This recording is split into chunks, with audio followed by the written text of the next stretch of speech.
Welcome back to another edition of New Mexico Rising. Today we're going to sit down and have a conversation with Dani Katz, author of the book Word Up, Little Languaging Hacks for Big Change. She is a Santa Fe resident and has a couple of things to say about the mayor and the public health order that seems to be extended in perpetuity. We'll discuss that as well as some other things, and we have a big announcement at the end of the show. Let's get started.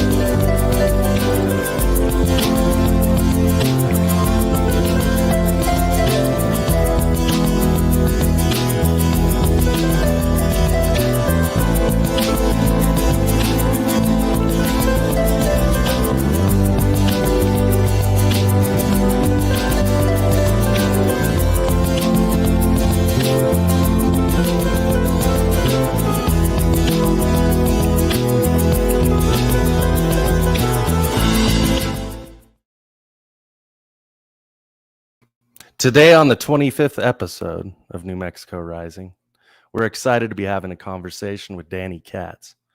While working to obtain her master's degree in journalism from the University of Southern California, Ms. Katz forged her path as a literary communicator, writing about a multitude of topics for LA Weekly in the early 2000s. She's since gone on to contribute to a plethora of publications, including the Los Angeles Times, Vice, the Santa Fe Reporter, and others, and recently worked as a researcher and writer for the absurdly censored film Plandemic 2: Indoctrination.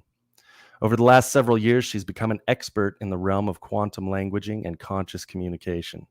She's the author of Word Up, Little Languaging Hacks for Big Change, and works as a consultant, coach, and strategist for all things language. She currently resides in Santa Fe, and we look forward to further understanding her vision of the future and what she thinks needs to happen in order to see New Mexico rise. But before we get into that, it seems as though we're drawn back into the abyss, as always, of trending topics with a story that won't go away and a governor who's always willing to increase her power to protect us from ourselves. Thad, do you feel safe? I always feel safe under the loving embrace in the bosom of our queen, Michelle Lujan Grisham. Happy Halloween, everyone. to start it off with a very, very scary thought. So New Mexico's governor, once again, Michelle Lujan Grisham, on Tuesday said that the state is prepared to take action to improve safety on film sets here in the state. This is because of the tragedy that happened last Thursday on the set of Rust, when cinematographer Helena Hutchins was kind of shot during a rehearsal because Alec Baldwin doesn't know anything about gun safety. So he doesn't seem to have a lot of remorse about it either. I mean, to think that he was going to is to be silly and to not. Yeah, he's not exactly the kind of guy that gets remorseful.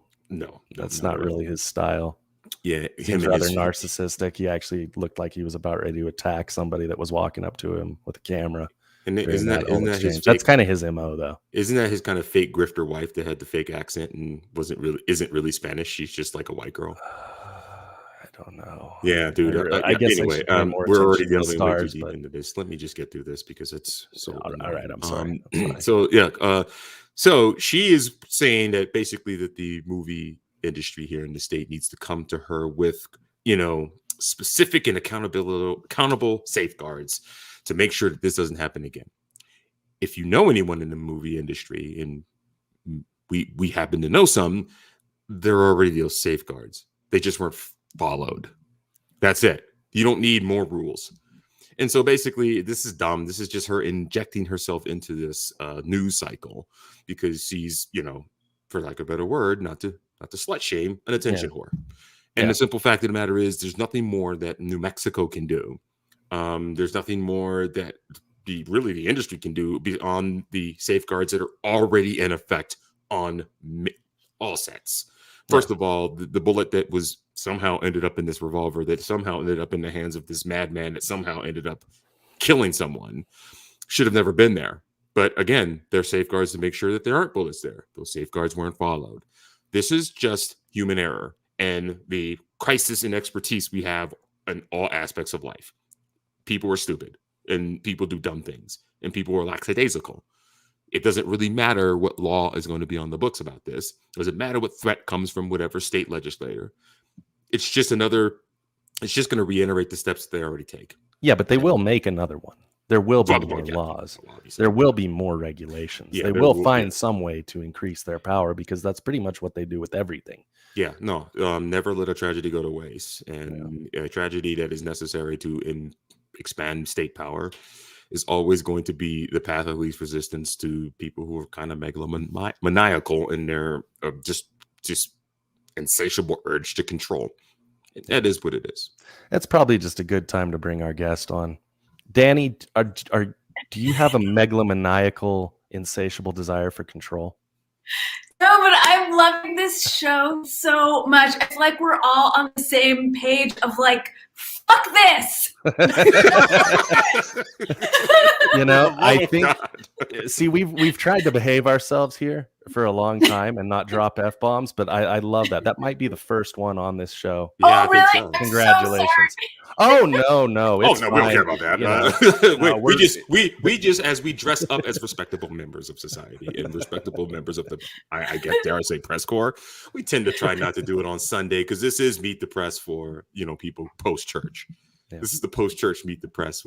Am I rubbing it in too hard if I say that the press corps, if I paraphrase Hunter and just say we're a bunch of faggots? Am I okay to say that? Well, you're on point. Yet another F-bomb. Since we're dropping F-bombs here. I mean, I'm a happy little faggot. Okay, I'll stop. So, Dani, please introduce yourself to our audience of New Mexico Rising. Who are you? And definitely, we want to hear your rants about the tyranny that is the capital of our great state. For sure. I think Shawn did a great job. I really loved your edits. I was like, ooh, I need to incorporate these for my bio. Yeah, I mean, I've been in New Mexico on and off for 10 years. I used to have a column in the Santa Fe Reporter. I'm now banned for life. Just add it to the list of publications from which I'm forever censored. Badge of honor. Yeah, this whole thing is so utterly ridiculous. And I just hit this wall a couple weeks ago of I'm tired of the tyranny. So I reached out to the mayor, who I've pestered several times before. And I talked to his assistant and I said, I need to see this proclamation. And she said, oh, you can find the text online. And I said, no. I want to see what he signed. It's public information. Send it to me. And then upon reading it, I knew I'd be pissed, but it just really set me over the edge because so many lies, so much fraud, so much doublespeak, so much thinking we're stupid, and that they could just screw us over. It's the 22nd time they've extended this. Yeah. So I just kind of hit this wall of like, no, it's gone on too long. It shouldn't have even gone on a week, let alone what are we in 20 months? Yeah. So yeah. And then I did reach out to the mayor and I tried to give him the benefit of the doubt and said, I don't know if you know how much misinformation is in here, but your numbers are wrong. You're conflating positive tests with infections. Bingo. You do know that the PCR is not a diagnostic, right? And he sent me some sort of nonsense. It was a blurb from Cleveland College, something I hadn't heard of, that said PCR is the gold standard. And if you run it enough times, then you can get a positive test. And I was like, exactly. Like you just said the thing. And then he was like, we're going to need to disagree. Stay safe from this very dangerous disease. And yeah, may I comment on that just for a second? When did diagnostic testing become a probabilistic exercise? It to me that seems foolhardy. And if you're going to base the destruction of the economy and the social fabric of a nation or the world on the probabilistic nature of a test, not to kind of to play off the title of your book, but that is completely quantum. It's almost like statistical in its very nature. It's just like, oh, well, we're just going to run this test until we get a probability distribution that comports to the result we want.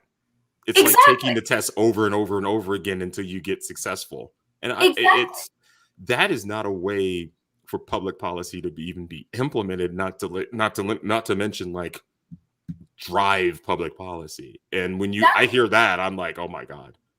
It's insane. And I've reached out to the New Mexico Health Department numerous times asking for them to be transparent about their process. How many cycles are you running? What determines a positive case, et cetera, et cetera, et cetera. State secret in every state. Right. They hang up on me every time. And it's just so frustrating. Like there's zero transparency. We know it's a sham.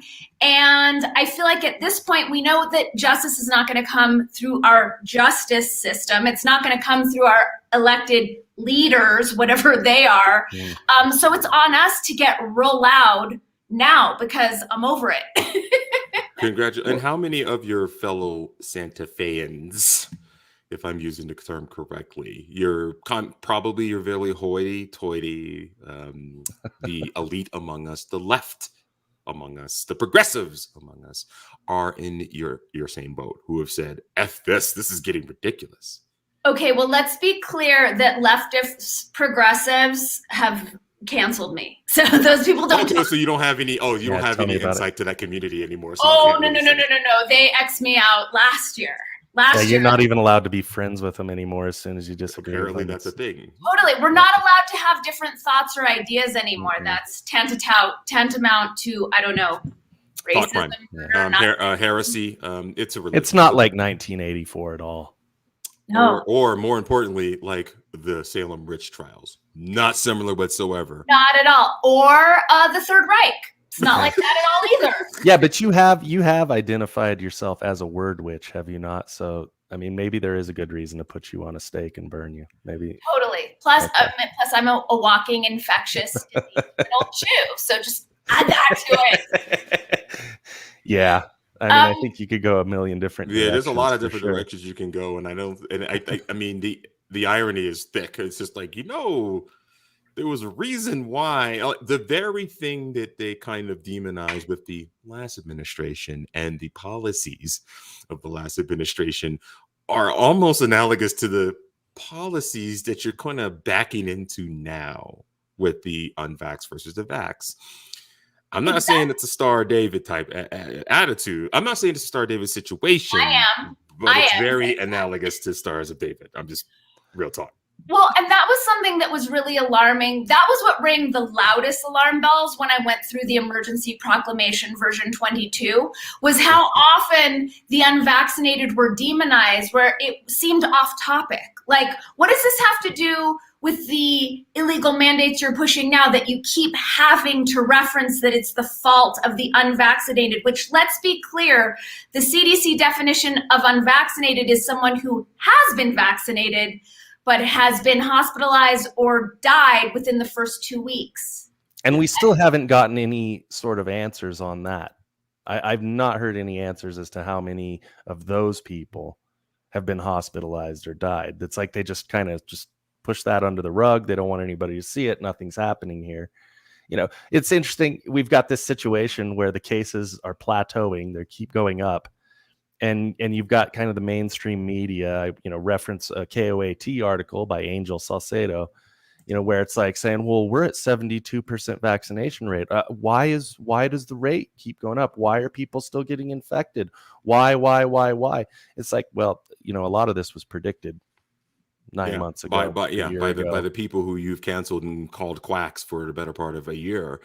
And while as a reasonable person, I was willing to concede the fact that maybe they were, I am now eating my words and being like, yep, listen to those guys. They called this. They called it almost to the T. Well, let me ask you, do you have any people in your life who were pushing back who are now echoing that sentiment? Like, you were totally right. I have tons of coworkers, particularly the coworkers now where I work, particularly the coworkers that are now facing the ire of running a gauntlet of HR for religious exemption. those are the people, and even people who've just taken the shot and being like, all right, well, we're going to move on, and then trying to find out that like the onerousness for which they still have to live under, even though they've done what they're supposed to do. Now they're starting to say like, now they're not looking at me as the crazy guy. Ooh. Saying like, this was probably made in a lab, and this is going to lose its efficacy real quicker than most vaccines. You do understand they're never going to stop these measures. I even had my boss tell me the other day, when this is all over next year, hopefully we get back to normal. And I'm just sitting in the back of my mind like, sir, we're never going to get back to normal. Yeah, well, that's like this quote from Dr. Christine Ross from the Department of Health, where, she says that we flattened this curve, but it's not trending down. And then her solution is, first, if you're not vaccinated, get vaccinated. Secondly, boost your level of protection and get that booster shot. Let's just keep repeating the same stupid stuff that hasn't worked for months and months and months on end because we don't know what else to say. I mean, either they're ignorant or they're malicious. There really is no in between at this point. I think the people driving this are malicious, but I think the rank and file are just ignorant. I can't tell. I mean, I'm on the fence. Are they being paid? Are they being threatened? I think all of the above. Has their soul been stolen? Has chromosome 8 been shut down by our good pal Moderna? I mean, there are so many X factors here. Well, I mean, you obviously did work, with Plandemic, which kind of qualifies you. I know that you did your homework at some point. What do you think it is? If we're just going to blatantly say it, why are so many doctors and other people just going along blindly with this? So, okay, as far as the larger this is a eugenics population, depopulation plan. Why are the doctors going along with it? I think a lot of them are being bribed and are selling out for the money. I think the cognitive dissonance is what's responsible for a lot of it, of just people are unwilling and they're not stable enough in their sense of self or in their psycho-emotional center to hold the truth of just how nefarious this is. So I think it's a massive level of denial. I think a lot of it is parents who have vaccinated their children and therefore are unwilling to take responsibility for putting their own children in harm's way. So those denial walls are the sunk cost fallacy. It's like we're all in, so we don't want to admit that we were wrong and that we may have harmed our children. Exactly. I think that's a big piece of it. But I think we're going to see a lot more of that. Obviously, the state's getting prepped to vaccinate 5 to 11-year-olds. I just don't understand this thinking at all. It's with 0% chance of them dying. Yeah, but then they use the whole thing where they say, well, they're going to spread it to everybody. They're going to spread it to their teachers, their poor teachers, their parents. But I just keep watching anecdotally friends of mine that have taken the jab, that have taken 3 jabs. They keep complying, and it doesn't get any better for them. And in fact, I hate to say it, that more of my jabbed friends have had sickness and other things as a result of this, which I think it's kind of interesting if we kind of roll into some of these other issues with the forever chemicals that the governor has recently come out and stated she's going to fight against and everything else. It's just more of these chemicals in our body.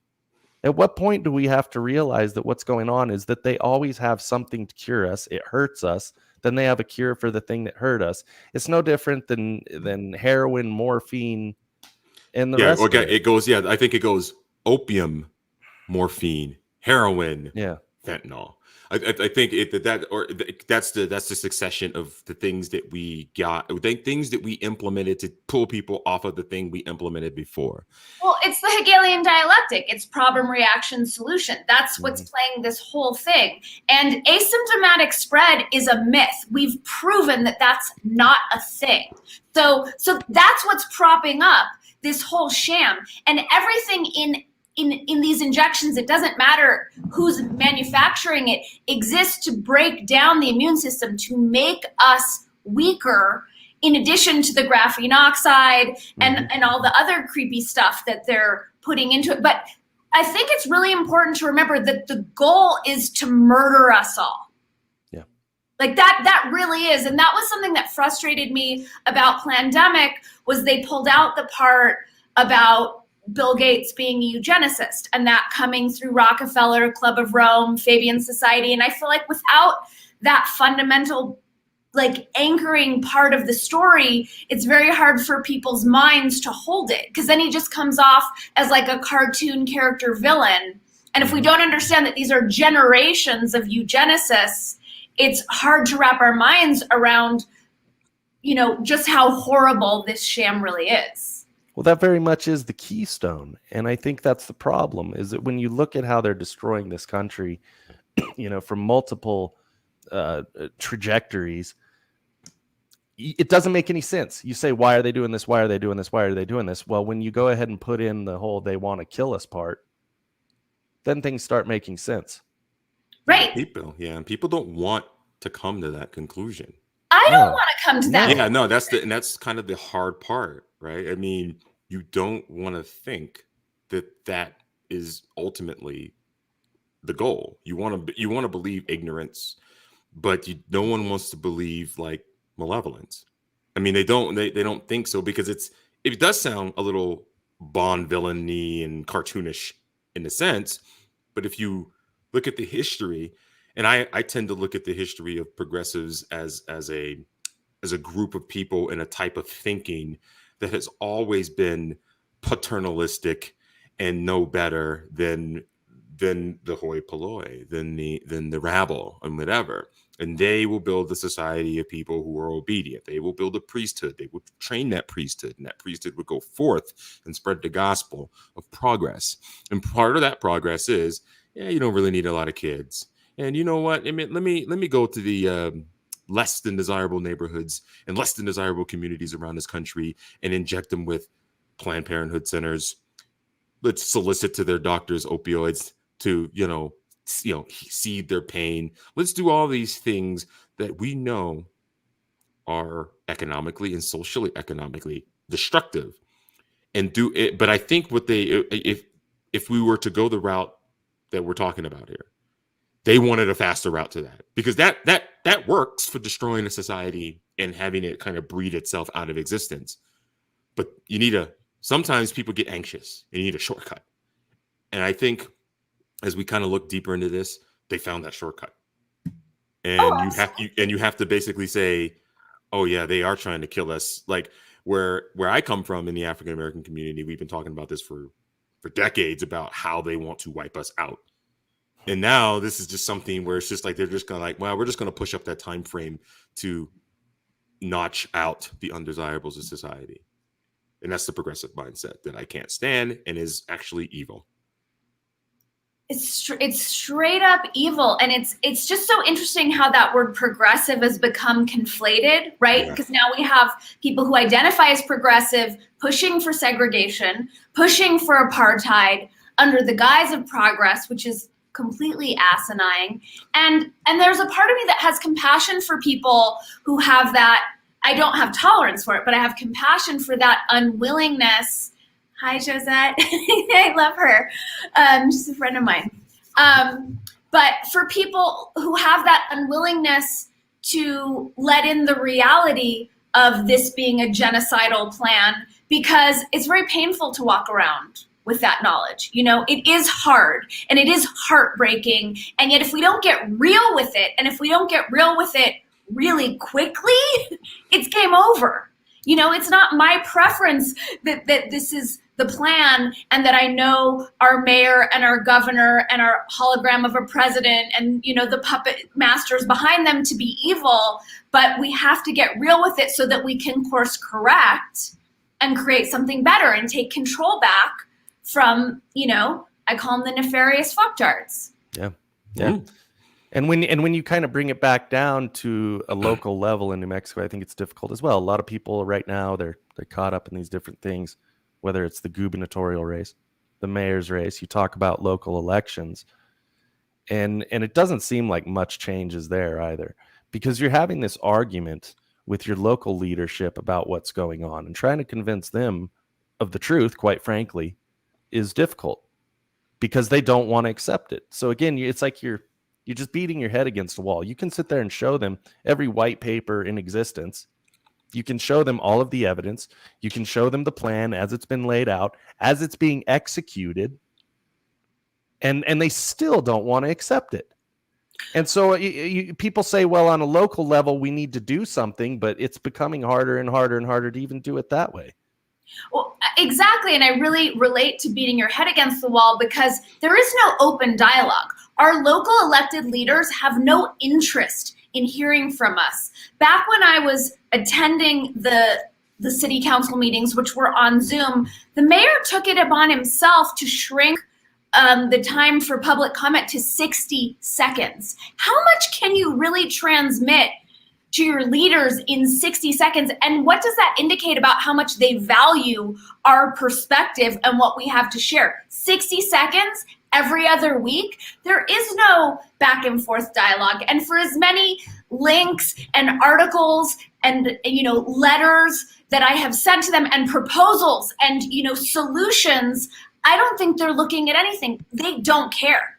I tend to look at local politicians as just an extension of the elite that come from the capital cities of most of the states and basically the federal capital. They're completely insulated from the people. The myth, and I hate to say it, the myth of having, local subsidiarity is you can catch the governor or the mayor, particularly the mayor or city council person in your instance, you're in Santa Fe, in Whole Foods or Sprouts, and you can be like, yo, what is this? This is some BS, man. That was supposed to be it. But these guys and gals are so insulated from you, right? Particularly with the COVID. The COVID gives them an excuse not to even engage with the rabble on a person-to-person basis. And that allows them to make these arbitrary rules within the city council meetings to basically be like, nah, we're just gonna listen for about a minute, you guys, whatever. Because by law they have to listen, they have to get comment, but they do the bare minimum to get the comment and stuff. And I think as these more elitist city council and or like local representatives kind of move into the fray, it's like you'll be less and less able to do, because they're elitists. They don't go shopping where we go shopping. They don't go, they don't in Albuquerque and stuff like that, other than probably maybe Manny and maybe Eddie. I mean, you, come on, man. You think Tim Keller's going to El Modelo and having like a stuffed sopapilla? You think he's going to he will, like, if he thinks it's a good photo op, typical politician. Oh, well, yeah, he'd probably go down there for a good photo op once they cleared the homeless out of the encampment from. Oh, he'd probably feed a taco to the homeless and then. Yeah, he'd probably do that, right? I mean, because he's malevolent and he's our father. Yeah. But no, this is easy. This crisis made it easy for them to ignore the rabble, because now for our safety, we don't commiserate with the rabble at the Whole Foods and the Sprouts, which in and of itself is elitist. I should know. So I go to Foofy. I get their Foofy food there occasionally too. So. Okay, so check this out. This is how everything that you said is completely spot on. I have not run into any of my city council members or the governor or the mayor anywhere in this town. And they've taken upon themselves to make the public health and safety task force meetings private, which is a direct violation of the Open Meetings Act. So I messaged them directly about this, on what pretense are you violating the law in this way? And don't you think the public should be involved in these decisions that you're making that are destroying family businesses, families, yes, our whole city? So they completely ignore me. So I put a post on Facebook and I tagged the mayor and the city councilwoman who's running against him, Veal Koppler. Her response was to block me. Yeah, that sounds about right. It's frustrating. I don't know what the answer is there. It seems like you've tried everything reasonable at some point. Yeah, but they're just not interested. It's like you say, they don't care. And so when you look at this, and I think part of the problem is, we can cite the poll from the Albuquerque Journal recently that talked about vaccine mandates, for instance, where, it shows over 60% are like, yeah, we need to have vaccine mandates everywhere. That's a great idea. Does anyone here believe that? No, absolutely not. I don't know. No, I don't know. I have problems with that. I think that people tend to be a lot more authoritarian than they'd like to admit. it's kind of it's this phenomenon. Bear with me here. Yeah. It's kind of during the lockdowns when we came out of the lockdowns temporarily and then we went back in. Of course, KRQE or name your television network runs up to random people in the street, and every random person on camera says, "Yeah, well, if we have to go back into lockdown and whatever, because we got to get, because we got to keep people safe and stuff like that." And then, as an addendum to the story, some people off camera who didn't want to be on camera said that this is stupid, right? That's what happens. These polls are typically self-selecting, like those interviews. Right, where like it's kind of I'm willing to suspect anyone's left of center who's basically a member of the community in any real way, particularly if they're Hispanic, privately are like, no, this is dumb. No, that's terrible. Like, that will kill my business. That will kill this. That will kill that, because the crazies occupy the public square, and the people who are not, for lack of a better word, psychopaths are just like, I don't really want to participate in this. Yeah. Right? This is like, yeah, I can tell you off camera, like, yeah, this is dumb. I hate this, whatever. But like, I'm going to still do my part, right? Because the people who, have a vested interest in making sure that they don't become, and no offense, Dani, ostracized. Right. Totally. Yeah. And I mean, to answer your very first question to me, I think that people of my mindset are actually the majority in Santa Fe. We're not the loud, crazy people on next door, or we're not the people in Whole Foods snitching on someone, in the produce aisle whose mask slipped down. We're not the insane people, but I do feel like we're the majority. When I'm engaging people in town, I do not muzzle. And as I'm moving through and going into stores and whatnot, people are really happy to see my face, and people seem to be on the same page. I think it's just a small, loud majority, people who are happy to be on camera. When a newscaster shoves a microphone in his face, if I saw a newscaster, I would cross the street to get away from them. I don't want any part of that toxic game.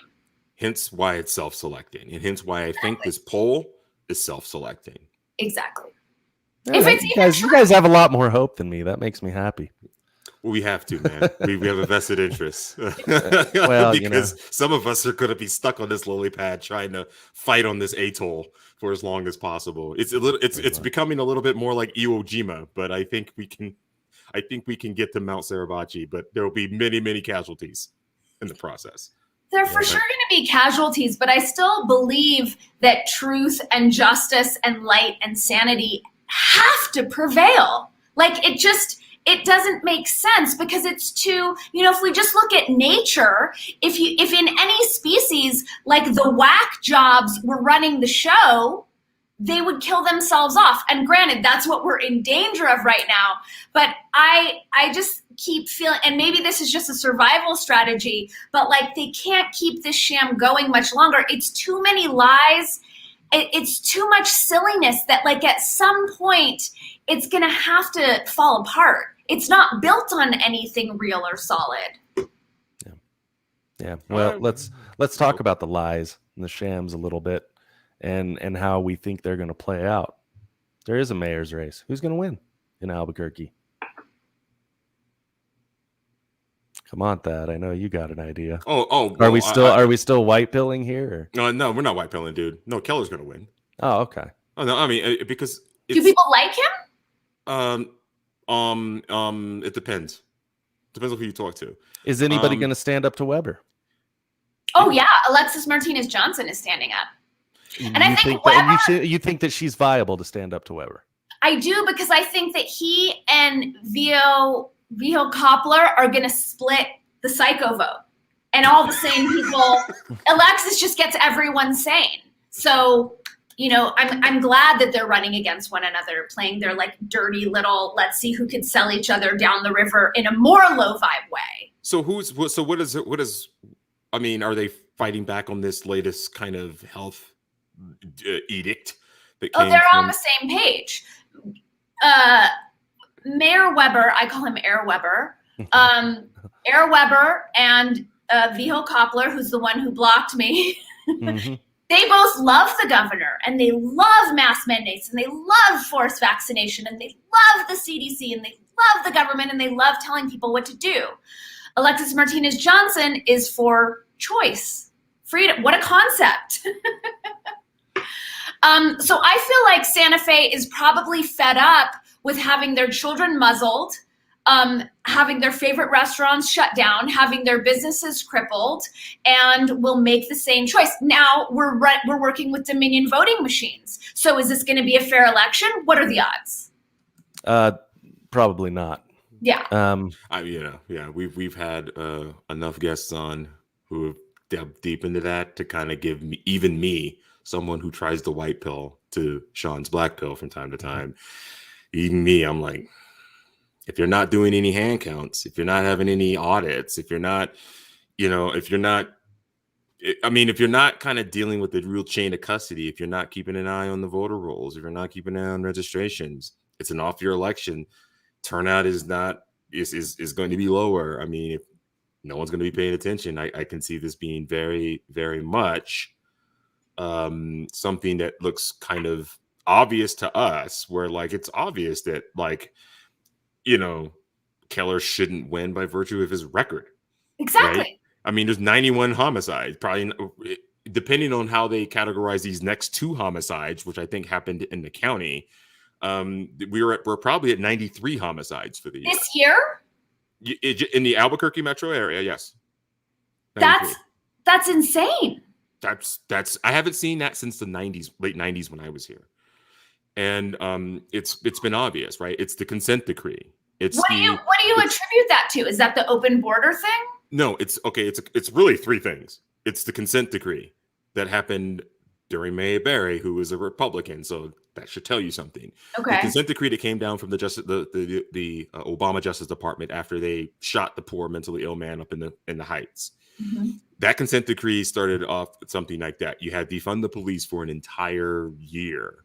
And then it's the fact that we've always overworked and underpaid Albuquerque PD as a direct result of the consent decree. So they all kind of feed into each other. When you have that and you have a revolving door with the district attorney when it comes to snatching people off the street, putting them in jail, and then, 2 nights later, you're picking the guy up for something else, that's demoralizing, as well as it promotes a culture of lawlessness.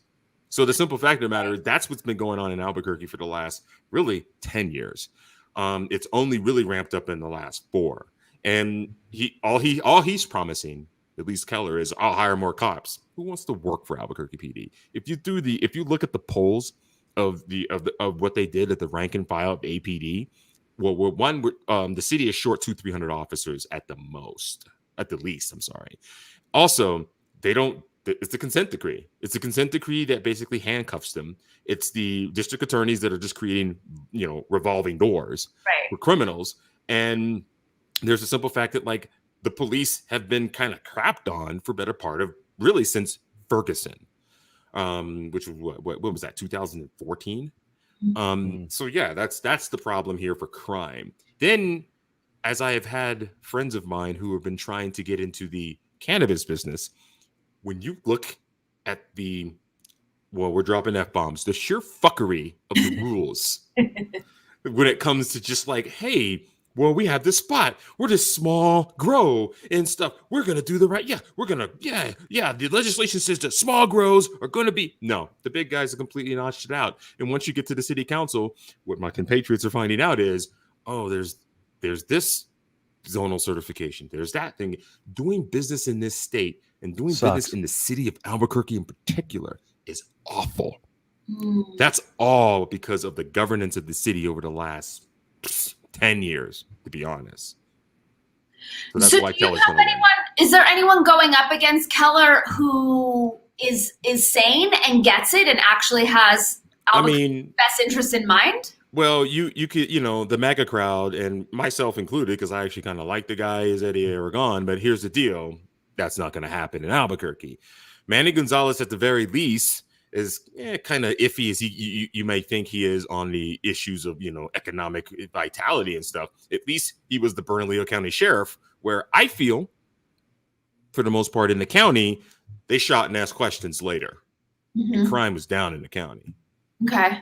So, but Manny is corrupt as the day is long, or at the very least, they painted him as such. And he's just a Democrat. I mean, and maybe, bring back Marty Chavez if you got to bring back a Democrat, in my opinion. I think you got to face something when it comes to the state of New Mexico, is that it's a Democratic run state. Yeah. I mean, it really has always been that way. I mean, that's kind of a topic we could kind of switch to, Danny, a little bit, is even on the gubernatorial side. You talked about Alexis Johnson as perhaps being a viable competition to Weber and Santa Fe. But I mean, what's going on the gubernatorial side? I mean, we've seen every candidate in the world. We've had a lot of them on here, graciously enough, and we appreciate that. But when I look at the entire field, and now I guess we're throwing Ron Ketty in again, but it's just like, it's this entire field, and very few of them seem to understand the issues that we hear from the people who watch this show, from yourself, whether we're talking about election fraud, whether we're talking about the COVID measures. It just seems like the establishment just plays the game. You've got your front runner picked from the Republican Party. And this is a lot of the reason why I've never been a Republican, never will be a Republican, is because I just look at them and I go, okay, they're playing controlled opposition. I mean, you've been here long enough and you've known enough of these people. How much of that do you think is in play with all of this, where they're just going along to get along, and there is a power structure that controls New Mexico, kind of like a deep state? Oh, for sure. And I think there's so many shady things going on here. I mean, we have 2 nuclear labs. We have Gates's interest here. We have Musk's interest. We have all this, crazy stuff with like aliens and technology. So I think there's a particular strong deep state hold on New Mexico. I don't think the government, I know we're allegedly a blue state, but it's not representative of the people that I come across. It actually feels, when I travel all over New Mexico, it feels like we're actually quite red, but we have this governance that isn't representative of our perspective. I'm not a Republican. I'm not a Democrat. Yeah. I think that whole thing is a trap that we really need to evolve out of if we're going to make any change. But yeah, there's this like shell over New Mexico that is completely unrelated to the people and why we're here and how we operate. But there are so many different like dimensions to New Mexico, which kind of makes it like its own country or its own planet. Like, it's so unique in that way. Yeah, I think that it's been used for a long time. I know, talking to my mother, who's native to this state, and her side of the family's been here for a very long time. This has always been kind of a testing ground for the federal government. They treat it as such. They treat the people as such, whether we want to talk about Native American women that go missing routinely. And we can say that part of that just happens because people are messed up out on the reservations, which is kind of what I've heard from different people within the FBI I've talked to. But, there's something larger at play here. There always has been. I mean, I know people who were kind of pushed through different state organizations as children, and then sent to Catholic Charities where they were molested. And it's like, you've got to start to look at it and go, why was Epstein Ranch here? Why? Exactly. Yeah, you have to ask that. Because they can get away with it, because they had it on an island. For those that don't know that, that his ranch is actually surrounded by private land, which made it incredibly inaccessible. Really, the only reasonable way to get into the ranch was by helicopter. Do you think that's by accident? And how many people had to do favors for that to happen and for that to continue happening? And I see the corruption here in San Juan County, and there are things that I know about, that I'm aware about, that I probably wish I wasn't, that I can't really, get into verifying, but I'm just saying, as a nice, horrible way, this state is controlled by some very evil people. And again, coming back to what we talk about with this wider pandemic or with this coronavirus, until people start recognizing the corruption that exists and recognize what it's born out of and bred out of, which is evil, I don't know that you can even fight against it. Yeah, it's very tough. And I mean, all you have to do is tune into last week's episode, particularly the first hour. And we've had, Anna Gardner on. Remember that episode? And even Blair Dunn and his trials and tribulations of dealing with anything here. There is a narrative, there is a cabal, there is a way things are done. If you do not conform to that, you will not be prosperous here. And it's why, and one of the early themes of this show was, we're losing population left and right. You can't do anything here. And even if you are doing anything here, you're going to have to do some fairly icky stuff to get into the, the club, so to speak. And that's frustrating. And that makes, we're an experiment for a lot of things. Yeah, we're going to be one of the few states that are going to go after this new forever chemical. We're one of these few states that are going to try to do these very, pilot programs for methane detection and flaring. We've destroyed our industries here. We're going to try to go all green. We're going to be a state that has no damn business going all green and taking off like our fossil fuel inventory and infrastructure to do this green thing. And we're just going to do it. We're just going to do it. In the meanwhile, we have 2 nuclear weapons laboratories, one of which came up with a modular design that we're never going to deploy here. That modular design, which came out of Los Alamos, is going to go somewhere else. At every turn in this state, there seems to be because we're such a backwater. I hate to say it. People come here to get away from the sins that they've committed somewhere else, and their predations become the ethos of this state and how it's governed. And I think, and until people kind of start to realize that, particularly native New Mexicans who are, who have voices, right? Because the voices of the people from the South that just aren't being heard. Mm-hmm.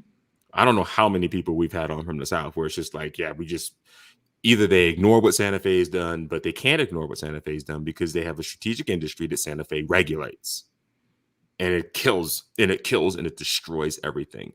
If I see one more politician say that COVID shut down the economy, I'm going to explode. COVID didn't shut down this economy. No. The people who run this state who, if we shut it down, we'll get the federal largesse for whatever. And that's why these health orders remain. It's why you have particularly a lot of governors and mayors saying, yeah, we'll maintain this as long as we have to, because we're getting Department of Education money. We're getting Department of Energy money. We're getting all kinds of federal government money because we're battling COVID. That's the problem. That's why Michelle Lujan Grisham is sitting on $1 billion war chest. I'm sorry, pandemic aid. Because that's what it is. So Dani, how much of this is in language, right? Like trying to convince people? How much, just to put you up front there for the language, how much of this is just language and how much of it is just like people not understanding language or being stupid? I don't know. This is absolutely a propaganda war, 100%. I interviewed Anna Garner yesterday. We went through the emergency proclamation and she said, this is a pandemic of publicity. And wow. It's all words. It's all language because, and I get that people are having different experiences and there's, one perspective that it's multidimensional, but so much is what the screens are telling us is happening and people are prioritizing that over their own lived sensory experience. So the screens tell us these many people are dying. It doesn't matter that everyone we know is alive. People are deferring to the screen and to that kind of mind control that's coming through the language, through, the frequencies and the light. That was what was so frustrating to me about the proclamation was how language was being manipulated. Just the phrase, however many people have died of COVID, when we know that they died with COVID and probably not even that because they died with positive tests, results from a test that isn't a diagnostic test, but that's being conflated. So just that little shift of instead of with is why this whole thing is going down. And, just how they've redefined unvaccinated. Yes. It's like deciding that blue eyes now means brown eyes. So we can say that 50% of the population has blue eyes because we've just changed that definition to mean brown eyes. It's that backwards. And, people are just so willing to give their power away to these screens and they have so much access, right?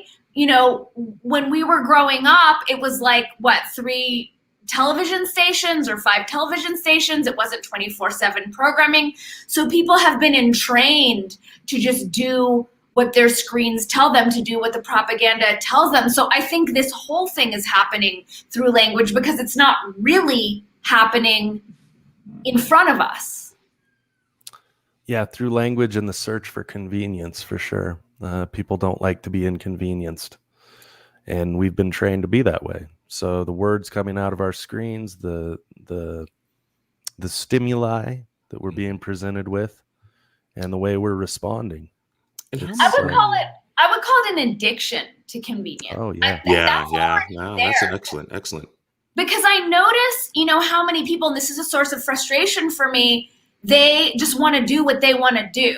So if they're using fake cards to go places, or if they're lying, or if they're going along with it because they don't want to be inconvenienced. Whereas if we were all willing to be a little inconvenienced at the beginning, it wouldn't have gone this far. Mhm. But I think we in the United States specifically are kind of fat, lazy, and used to our comfort. So we're not willing to go without anything. So we'll play along with what we know is tyranny. And that's why we're here. It kind of reminds when I was watching that video with you and Anna Gardner, I was reading the emergency state of emergency order from the mayor of Santa Fe there. I found myself as I was reading through the whereas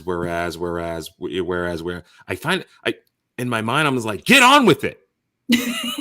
Right. And then you guys kind of picked out what I picked out immediately, which was like that third section about facilitating continued applications of policy adapted to evaluate and address public health risks, including like the encampments, the homeless encampments thing. Yeah. And in our society where we have this very small attention span, like I'm just like, I would have gotten to halfway through. I'm like, all right, you know what? I'm not going to read the rest of this. This is dumb. But deep in this are some really stupid provisions. So like we can take, all this stuff applies to, all this other stuff, except these homeless encampments that aren't in the public parks or whatever. Anywhere else though, we're going to like keep going with this build for zero initiative thing. And I'm just like, that's weird. That's a weird carve out and stuff like that. What else is in that proclamation if we're talking about words? Because it's just word salad, just a bunch of words. And but within those words are like the power to do like some really nefarious stuff and to carve out. Someone got to carve out for this, right? In that particular section. Oh, yeah. I mean, they just kind of toss that in. And there's been all this talk for a couple years now as far as, well, what are they going to do with Santa Fe Art Institute? And the mayor's had some sort of secret plan going. And in the back of my mind, I'm like, it's camps. Those are going to be internment camps. They're already set up for it.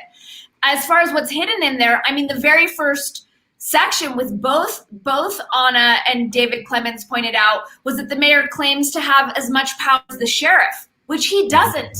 So he starts off with that one.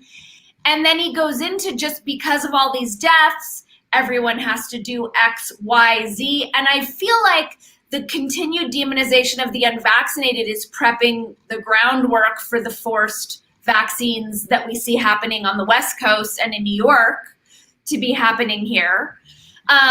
Continued, just like it's just this giant power grab that they can do whatever they want to us. This thing with the rents that makes no sense, where like tenants don't have to pay rent, but they're not making it so that landlords don't have to pay mortgages. So there are all these angles in which you could see they're deliberately trying to crash the economy under the guise of wanting to help us. But it's like clearly laying it out for just like, well, we're going to need their, communism, socialism handouts.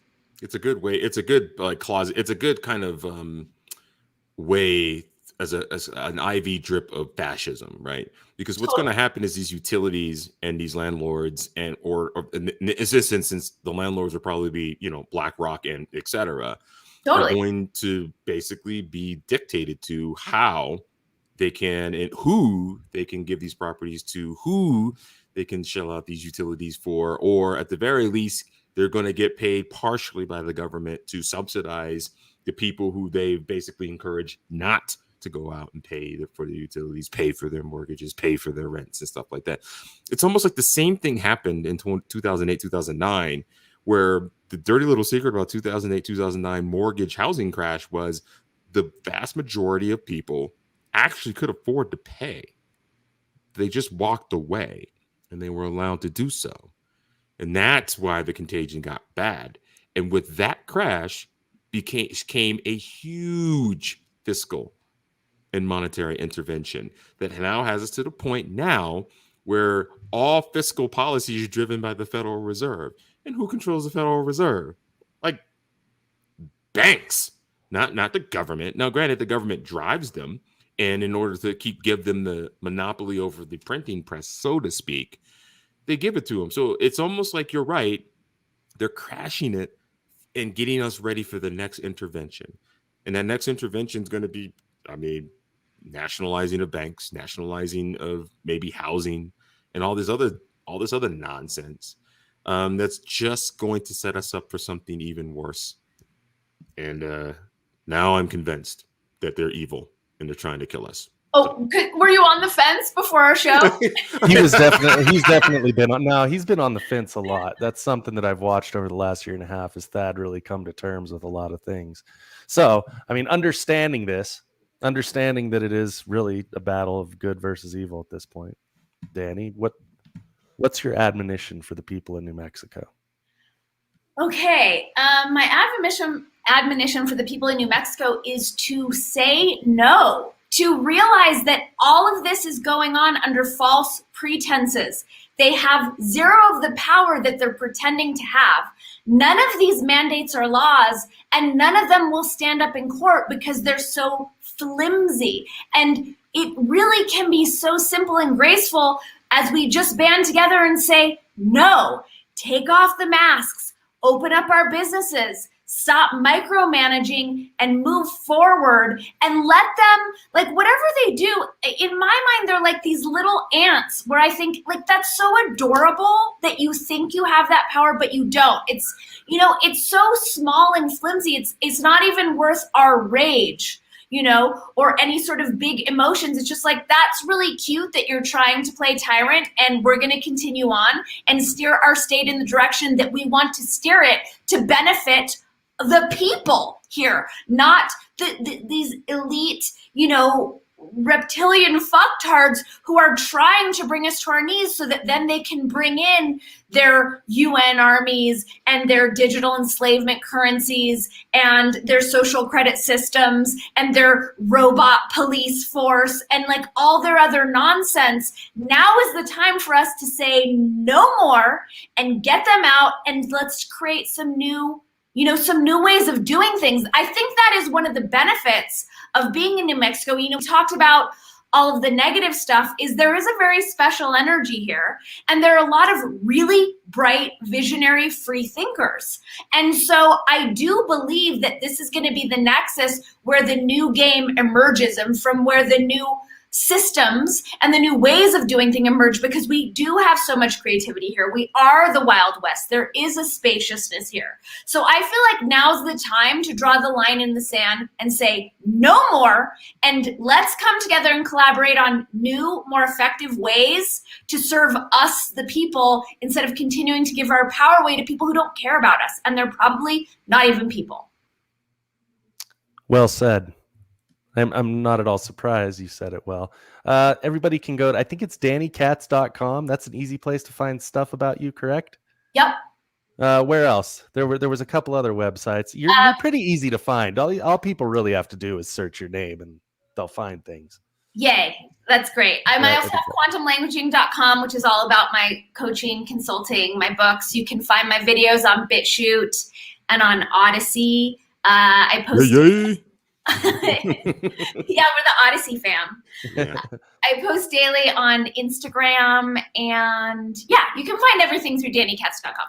Awesome. People go do it. I highly recommend it. I don't know how she and I ended up becoming friends online or whatever, but it's been cool. She's incredible. And it's good to know that you're actually here in New Mexico, sort of fighting the fight. Yeah. And particularly you're in the heart of the beast. So please don't. Speaking of the beast. Oh yeah, here we go. There seems to have been a change somewhere. She's the middle-aged wolf now. What is up, New Mexico? I'm surprised you're so comfortable wearing a mask there. Who's wearing a mask? Oh, sorry. I'm anti-mask, man. Yeah. What? Okay. Well, are you gonna? You ought to put one on the werewolf. I thought about it, but I mean, I'm a werewolf. Like, Yeah, what? what does a werewolf need a mask We're for? already doing such senseless shit. Why add to Yeah. it? I have no idea. Yeah, I don't It's know. basically yours to control at this point, Baka. What Sorry, is? Wolf man. The rest of the show? Yeah, I'm gonna you're need some running help because things. my wolf paws, woo, don't work as Okay, well as well. they should. But I would like to get one last shill in. Oh, yes. Get your Thad's glowy box thingy. Get it. Get it. Get it. I would make it glow, but my paws don't work so well. Yeah. Okay, but we appreciate that, Wolfman. So What else? as promised, Do it. so the big announcement here for us here is, look, we've become kind of a family here in New Mexico Rising, and we've like enjoyed giving New Mexicans a voice that don't necessarily get a voice. But it's sad to announce here that we're going to probably take a little bit of a hiatus for a bit. Not necessarily a cancellation of New Mexico Rising, but just we're going to regroup and we're going to throttle back for a little bit as we get into the holiday season. That doesn't mean that we won't come back with an emergency podcast from time to time, but episode 25 with the lovely Dani Katz will probably be our last, at least for the rest of the what is it, calendar year? I was going to say fiscal year. And, we're going to end season 1 on a high note. And basically, we might come back. We don't know yet, but at the very least, go back to our past episodes, particularly the last week's episode. I think Larry Ledmarker told it a compelling story about the things the things that impede New Mexico Rising and the things we can do to help New Mexico rise. And at the same time, Dani, thank you for coming on. As always, we've had you on our other kind of podcasts and stuff, and keep fighting the fight and keep being that voice for New Mexico, because unfortunately, it's going to be an uphill battle. And to stretch my Iwo Jima analogy to its far-gone conclusion, we will raise the flag on Mount Suribachi. It's just there will be a lot of metaphorical dead in the process, but keep fighting. That's all. Keep That's fighting. all we got to say. I think that's about it, Baka. Take us out of here. Happy Halloween.